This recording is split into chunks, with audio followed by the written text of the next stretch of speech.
కాకినాడ జిల్లా జగ్గంపేటలోని register office వెనుక వీధిలో తులసి డెంటల్ క్లినిక్ మంగళవారం ప్రారంభమైంది. టీడీపీ జగ్గంపేట మండలం అధ్యక్షుడు జీనుమణిబాబు ముఖ్య అతిథిగా హాజరై రిబ్బన్ కట్ చేసి ప్రారంభించారు. దంత వైద్య నిపుణురాలు డాక్టర్ దీప్తి, డాక్టర్ మురళీకృష్ణ అతి తక్కువ ఫీజులతో పేదలకు మెరుగైన దంత వైద్య సేవలు అందించడం జరుగుతుందన్నారు. అత్యాధునిక వైద్య సదుపాయాలతో ఏర్పాటు చేసిన తులసి డెంటల్ క్లినిక్ ను ప్రజలందరూ వినియోగించుకోవాలన్నారు. ఈ కార్యక్రమంలో టీడీపీ నాయకులు పాండ్రంగి రాంబాబు, దేవరపల్లి మూర్తి, అడబాల వెంకటేశ్వరరావు కూటమి నాయకులు పాల్గొన్నారు.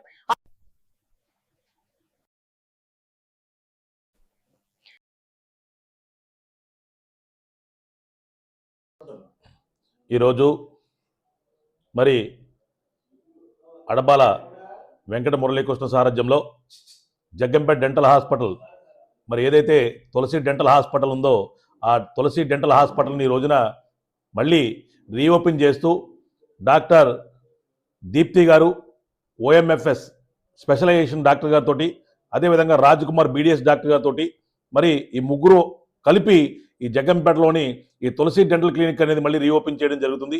మరి ఎవరైతే డెంటల్ పరంగా ఇబ్బందులు ఉన్నారో వాళ్ళందరికీ కూడా మరి ఉపయోగపడుతూ మరి దినదినాభివృద్ధి చేసి వైద్య రంగంలో మంచి ఉన్నత స్థాయికి వెళ్ళాలని చెప్పేసి ఈ ముగ్గురిని కూడా కోరుకోవడం జరిగి ఆశీర్వదించడం జరుగుతుందని చెప్పి సందర్భంగా తెలియజేయడం జరుగుతుంది. నా పేరు అడబాల వెంకట మురళీకృష్ణ. ఈరోజు తులసి దంత వైద్యశాల ప్రారంభించడం జరుగుతుంది. కాకినాడ నుంచి సంబంధించిన ఎండిఎస్ మేడం గారు, దీప్తి గారు రావడం జరుగుతుంది. ప్రజలందరికీ అత్యధిక వైద్యనిగత తక్కువ ఖర్చుతో చేసేలాగా మేడం చూస్తారు.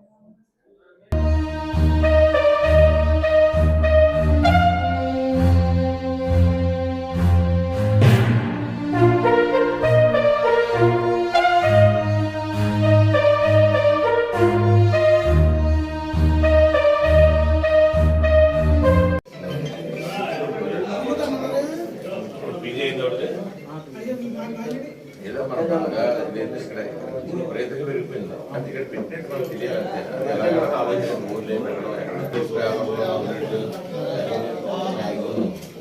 ప్రైవేట్గా మందు షాపులో ఉన్నాం కదా,